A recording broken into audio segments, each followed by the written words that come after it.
Breaking news from the stadium tonight as an anonymous fan foot the bill for 55,000 hot dogs, bringing that sweet tubed meat to everyone in attendance. Free dogs! Yeah! 55,000 hot dogs? What does that even cost? While the identity of this Frankfurter philanthropist remains anonymous, their all-beefy generosity will go down in history.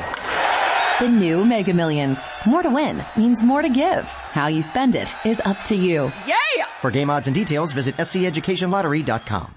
Support American-made tariff-free clothing with American Giant with American Giant. They aren't affected by tariffs because their clothing products never left the U.S. Get 20% off your first order when you use promo code STAPLE20 at American-Giant.com. Chapter 8. And the men of Ephraim said unto him, Why hast thou served us thus, that thou calledst us not when thou wentest to fight with the Midianites? And they did chide with him sharply. And he said unto them, What have I done now in comparison of you? Is not the gleaning of the grapes of Ephraim better than the vintage of Abiezer? God hath delivered into your hands the princes of Midian, Oreb and Zeb. And what was I able to do in comparison of you? Then their anger was abated toward him when he had said that. And Gideon came to Jordan and passed over, he and the 300 men that were with him, faint yet pursuing them. And he said unto the men of Succoth, Give, I pray you, loaves of bread unto the people that follow me, for they be faint, and I am pursuing after Zebah and Zalmunna, kings of Midian. And the princes of Succoth said, Are the hands of Zebah and Zalmunna now in thine hand, that we should give bread unto thine army? And Gideon said, Therefore, when the Lord hath delivered Zebah and Zalmunna into mine hand, then I will tear your flesh with the thorns of the wilderness and with briars. And he went up thence to Penuel, and spake unto them likewise, and the men of Penuel answered him, as the men of Succoth had answered him. And he spake also unto the men of Penuel, saying, When I come again in peace, I will break down this tower. Now Zebah and Zalmunna were in Karkor, and their hosts with them, about 15,000 men, all that were left of all the hosts of the children of the east. For there fell 120,000 men that drew the sword. And Gideon went up by the way of them that dwelt in tents on the east of Nobah and Jogbehah, and smote the host, for the host was secure. And when Zebah and Zalmunna fled, he pursued after them, and took the 2 kings of Midian, Zebah and Zalmunna, and discomfited all the host. And Gideon the son of Joash returned from battle before the sun was up, and caught a young man of the men of Succoth, and inquired of him. And he described unto him the princes of Succoth, and the elders thereof, even 70 men. And he came unto the men of Succoth, and said, Behold Zebah and Zalmunna, with whom ye did upbraid me, saying, Are the hands of Zebah and Zalmunna now in thine hand, that we should give bread unto thy men that are weary? And he took the elders of the city, and thorns of the wilderness and briars, and with them he taught the men of Succoth. And he beat down the tower of Penuel, and slew the men of the city. Then said he unto Zebah and Zalmunna, What manner of men were they whom ye slew at Tabor?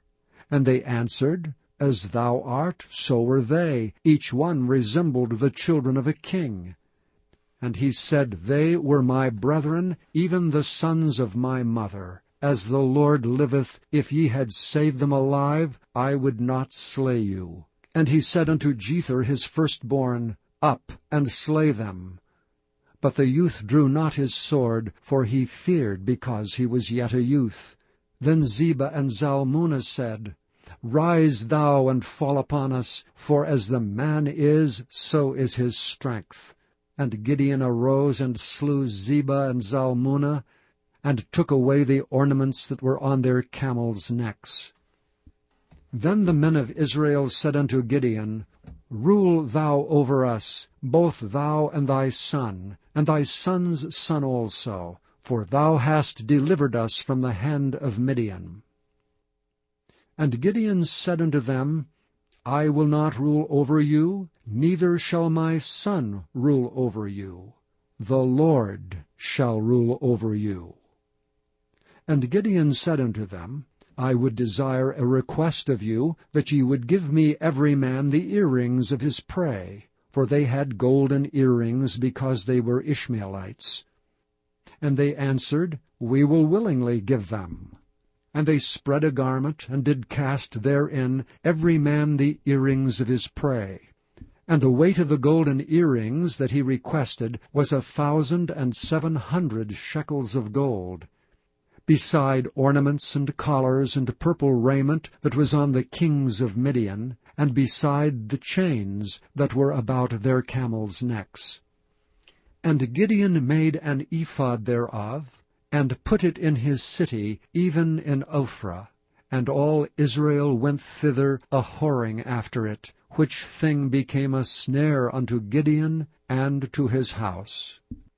Thus was Midian subdued before the children of Israel, so that they lifted up their heads no more.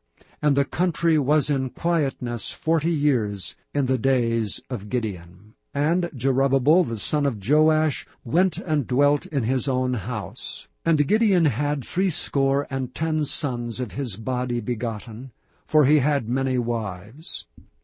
And his concubine that was in Shechem, she also bare him a son, whose name he called Abimelech. And Gideon the son of Joash died in a good old age, and was buried in the sepulchre of Joash's father, in Ophrah of the Abiezrites. And it came to pass, as soon as Gideon was dead, that the children of Israel turned again, and went a-whoring after Baalim, and made Baal-berith their god. And the children of Israel remembered not the Lord their God, who had delivered them out of the hands of all their enemies on every side. Neither showed they kindness to the house of Jerubbaal, namely Gideon, according to all the goodness which he had showed unto Israel. Having a life scholarship and being able to afford to go to college made me feel inspired to go. When I got a life scholarship, it was such a relief. I knew that I wanted to have an impact. Having a life scholarship through the SC Education Lottery was huge. It gave me the opportunity to make that impact right here at home.